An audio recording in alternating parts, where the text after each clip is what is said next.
And what is going on, guys? You're listening to the Realest Podcast, and welcome to November 14th, 2016 edition of the Monday Night Raw review. It's crazy to think that it just hit me just now. It's crazy to think that now, for me, I've been doing wrestling reviews for over a year. Obviously, for the entire year, we did do week to week. We started off as Wrestling Rocks, and now we're here where we are now. This time next week, we were doing the Survivor Series review, and we didn't know what to do. But I have 5 words I want to get across. What the fuck was that? I guess that's like the best way you can really explain tonight. I mean, the whole show was just so lackluster in terms of like, okay, well, you know what we're going to do? We're going to pair all the worst rivals together in a tag team match, and we're only going to save 2 really exciting moments for the show. And I'm thinking to myself, how is this going to work? And all throughout the entire night, I'm completely bored out of my mind. Up until we get to the big Goldberg-Brock Lesnar confrontation.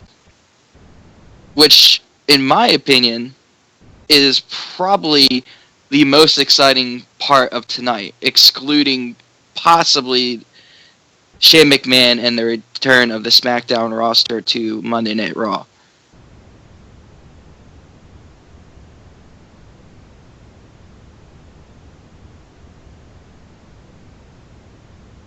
Yeah, but even that to me kind of fizzled out.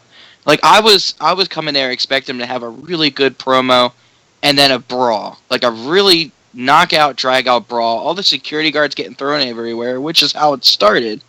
And then Brock and just Goldberg just tearing each other apart.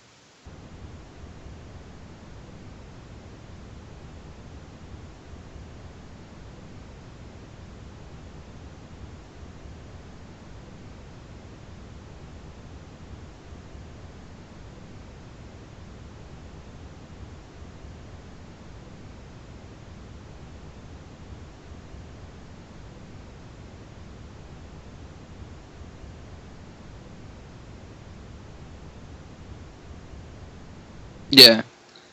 I mean, even just, like, make them test the waters by, like, having to throw a few punches, that would be nice, you know?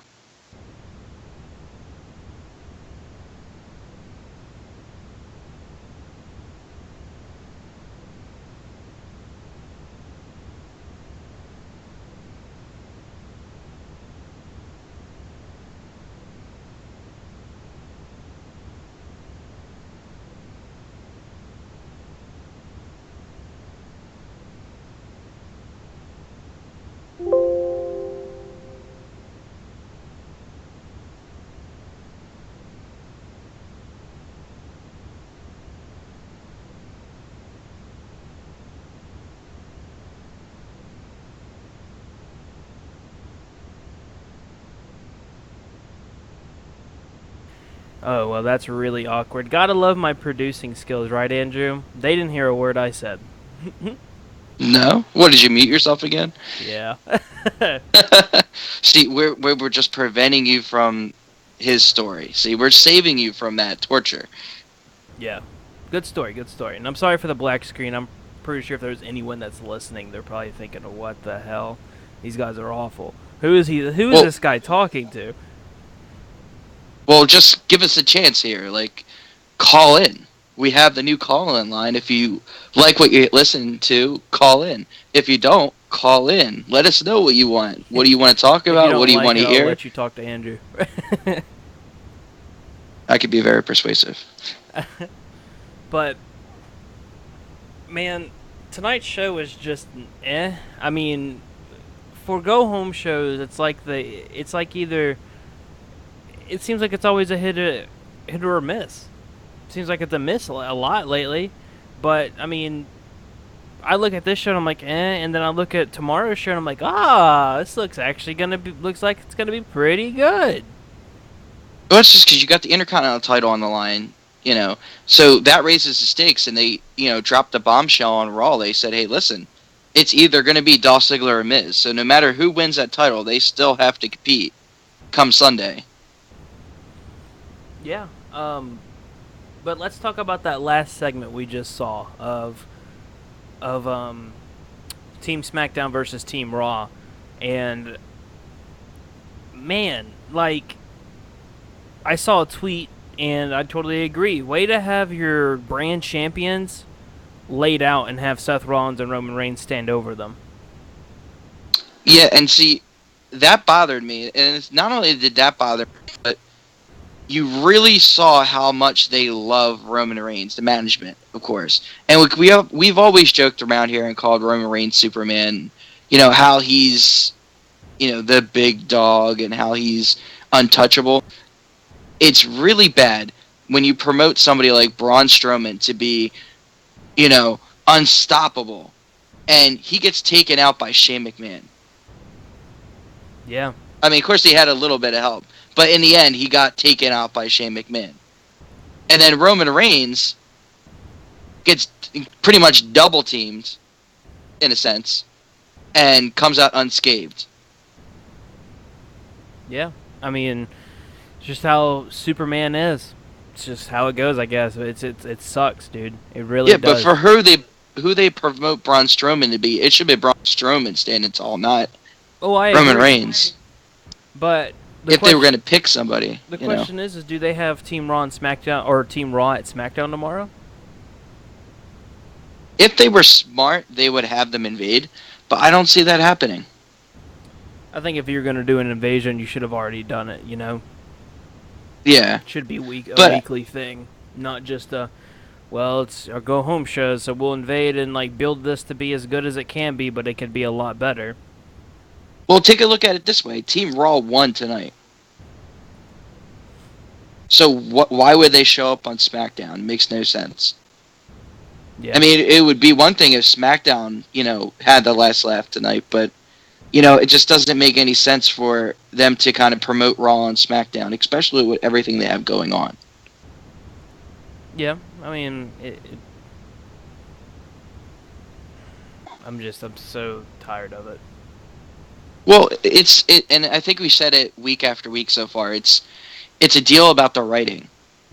Today's writing, aside from the SmackDown invasion and the Bill Goldberg Brock Lesnar promo, it looked like the writing really dropped the ball. It was like the writers kind of took a break. It was like, you know what we're going to do? We're just going to take all of the rivals and put them together, and they're all going to win their matches. Let's just do it that way. It's a lot easier.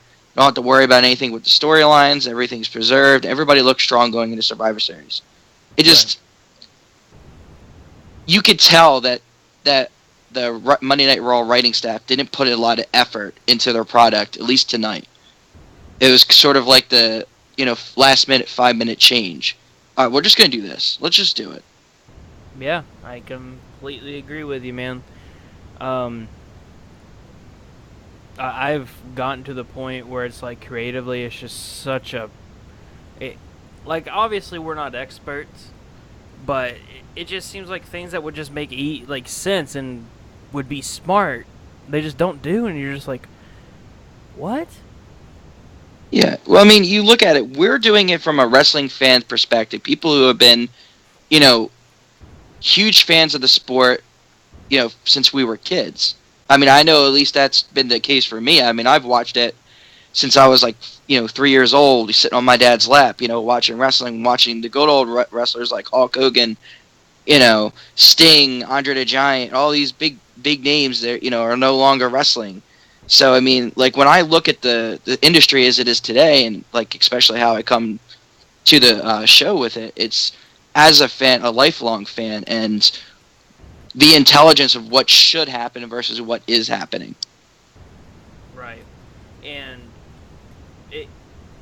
I've been a fan for as long as I can remember, and at this point, it gets so annoying with just how I sit down and think, man, how good this product used to be to where it's at now, and it's just, if I wasn't a fan and I didn't do the show, I probably wouldn't watch.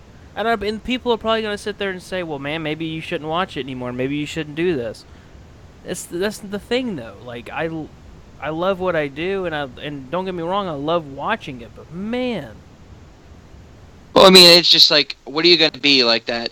Um, the bandwagon sports player who says, you know what, I'm a fan of the Denver Broncos until they lose, and then it's like, oh well, you know what, the Denver Broncos suck, or the Dallas Cowboys suck, or the Eagles suck. You know, it's just, you can't be that bandwagon type of person.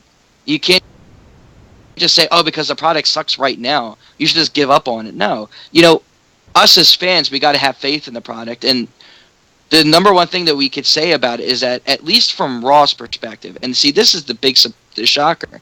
At least from Raw's perspective, they're not doing very well when it comes to creative process. They're not using their talent effectively, as opposed to SmackDown Live, who seems to be on fire. And you know, they've always advertised Raw to be the big show, the better show. You know, even with Kevin Owens, oh, you're all the way down here. Well, ever since the draft, man, there's been like a revolution in the SmackDown Live roster. I mean, it is in fact a new show, and it's giving you all the stuff that we want creatively.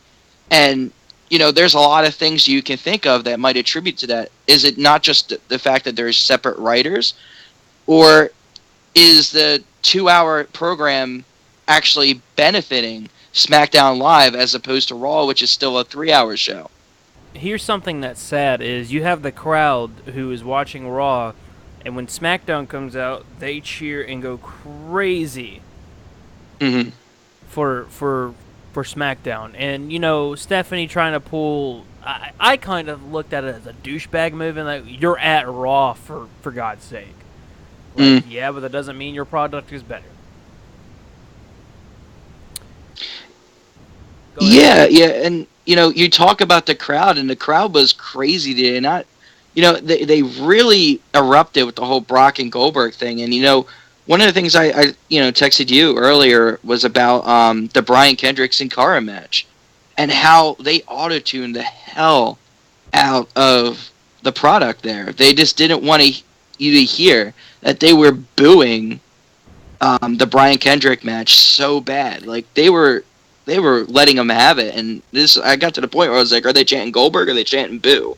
It looks like, Sin Cara doesn't want to be there. I know he's been getting into a lot of trouble lately. I know that while Yeah. they were overseas, he got into a fight with Chris Jericho, but man, that match just seemed like he was not interested in it at all. Hmm. Well, I mean, it could be like the whole, you know, Brock Lesnar Goldberg thing back in the day. Both of them were getting ready to leave the company. They just didn't even give a crap about the product, and you know, the match sucked. And you know, Sin Cara, like you said, has been getting into fights with Chris Jericho. I think just recently, like I think it was like 3 months ago, maybe less than that. He was getting into a fight with Sheamus. It was either Sheamus or somebody on the SmackDown Live roster. I can't remember. But I mean, he's been getting into a lot of trouble lately, and maybe that's his way of trying to like get out of his contract. Maybe get, you know, WWE to let him go. Oh, I don't know, but I'll tell you this much, man. SmackDown is going to be good tomorrow. I'm going to be happy. And before we continue, be sure to tune in tomorrow. Tomorrow we will be live immediately following SmackDown, the 900th episode of SmackDown. It's probably just going to be me and Andrew once again. And then obviously this Saturday, we're not going to have any shows this week in respect of Kyle, since he's going through a lot right now. So we're not going to have anything this week, sadly. But when it comes to Saturday, we'll have a prediction show for NXT TakeOver Toronto. Obviously, that go-home show going on this Wednesday for NXT. And then, obviously, immediately following NXT Toronto, we will be giving our thoughts on the event. And then when it comes to Survivor Series, we will be live for our prediction show an hour before the pre-show for Survivor Series. So the Survivor Series pre-show with Renee Young, we will be live an hour before that. And then after Survivor Series, we will be live with our thoughts on the pay-per-view. And man, my honest thoughts or what I'm looking at is I'm gonna have low expectations, because we've seen where 4-hour shows can go, and it does not end well when it comes to 4 hours. at all. It's just too much wrestling when you throw in Takeover. Yeah, you're getting a total of 6 hours of wrestling. Not to mention you get the pre-show with Survivor Series. It's probably gonna have a match or two, so you get a total of about 7 hours of wrestling within a span of 2 days. Yeah, it makes you wonder. I mean, it's good that they're giving us more wrestling. It's just that is 4 hours 4 hour show really that necessary? I mean, it's turning into WrestleMania, which wasn't that like what 5 hours, 6 hours, like in total when you included all of like the pre-show material and all. I don't know. I got there late. Boom. But so I mean, once again, we're just reminding you guys we do not have keeping it real on Saturday. Instead, we'll be having the prediction show and results show for NXT Takeover Toronto, and we're not going to have our next big thing on Thursday out of respect for Kyle, but we will be doing our SummerSlam pre-show prediction show and NXT Takeover It's SummerSlam. or Survivor Series. I keep wanting to go back to SummerSlam and kind of correct the whole Brock Lesnar versus Randy Orton thing. It still got me up in a tussle. Forget me. That's the thing with me. Like, I'm so psyched for this Brock Lesnar Goldberg match, and I hope it's as good as it's going to be. And I hope it really makes up for their last meeting. But, like, it's very hard for me to get involved with a Brock Lesnar match anymore after what I saw with the whole Randy Orton finish. Even though, it was planned, and at the time it didn't seem like it was. I mean, they never thought it was going to be as bad as it was when they did it, but, just when it comes to that point where they're actually taking somebody like Randy Orton and making the match end like that, you really start to look at, somebody like Brock Lesnar and be like, is this really entertaining? Yeah, I think they need to. I've that's an there's a lot of things I want to talk about, but I don't want to for a Raw review or a SmackDown review, especially involving Survivor Series. So I'm trying to hold back on a lot of topics, but uh, one of the major ones is what match goes on last: Goldberg, Brock Lesnar, or the SmackDown versus Raw, and that's if you, I mean. My opinion, obviously, will go to the Survivor Series match. But then again, it's like all it is bragging rights. But I don't know. Like if you're trying to, as hard as they're trying to sell Lesnar versus Goldberg, Lesnar and Goldberg probably going to go on last. But yeah, and that's the thing though. It's like, is it more of a risk than it is a benefit? And that's the thing we'll have to get into later on for our prediction show for sure. Yeah, this show probably will be a bit shorter than our regular 30 minutes to an hour programming. Not a lot happened on Raw today other than all of Team Raw winning up against each other, which is basically, I mean, that's all that happened for Raw. I mean, Braun Strowman was a monster, and then, of course, whenever he goes up against Team SmackDown, you see him for 5 seconds, and he's gone. Yeah. It's just interesting how they decided to tackle that whole thing. And, of course, they have, a half of the Shield standing proud. Roman Reigns taking out, two people. Here's the other great part, is they're taking out SmackDown's champion. So they just made all of SmackDown look bad, not to mention the champion for SmackDown look bad. See, I could understand if they did that because it's Monday Night Raw. It's cool if they get the little shout out for the first, shot fired.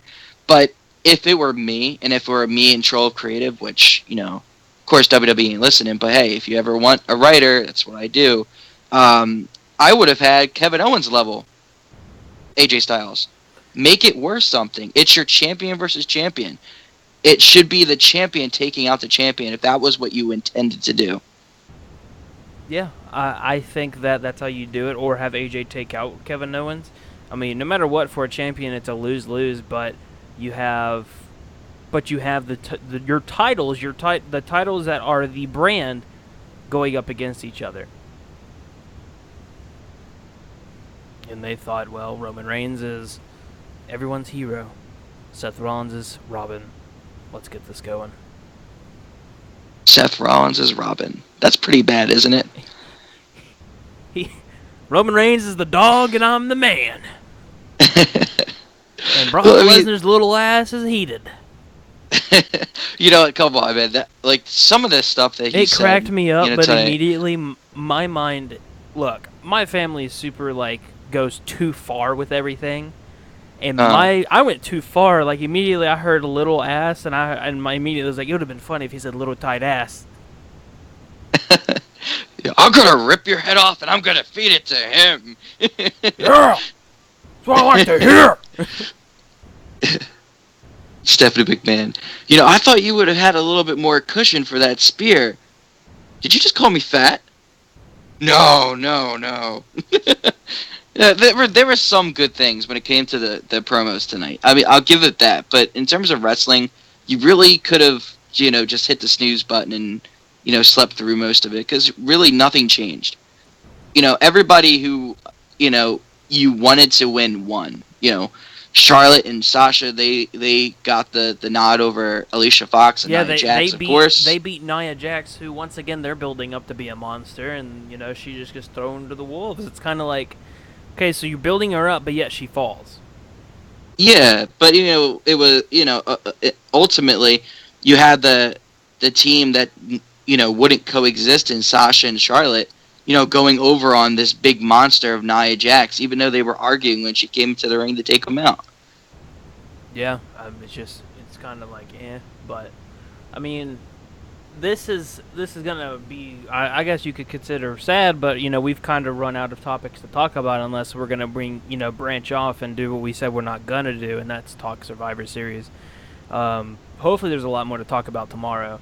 I mean, this show is just about two things: Raw facing SmackDown, and then Brock Lesnar facing Goldberg face to face.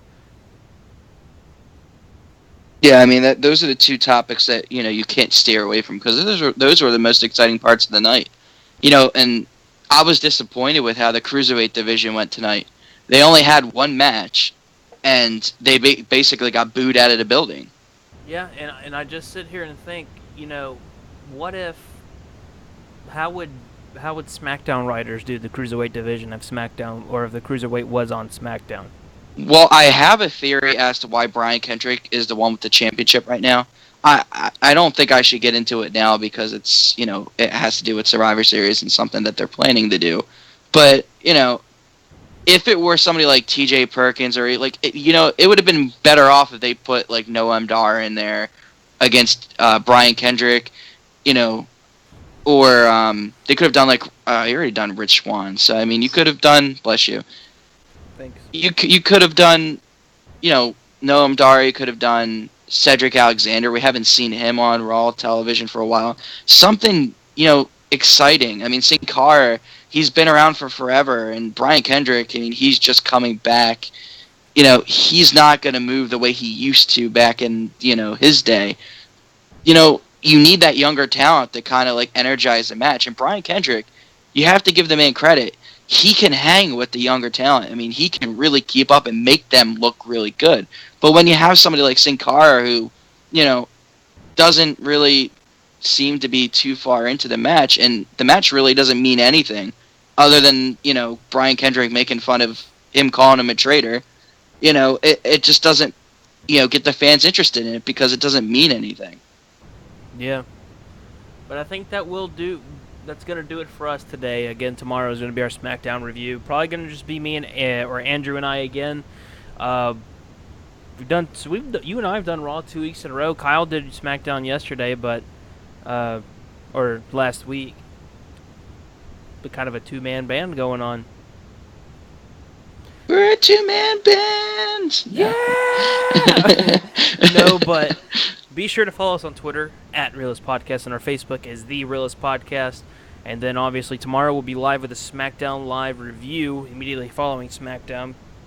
We will not have any shows this week in respect of Kyle since he is going to be going through a lot.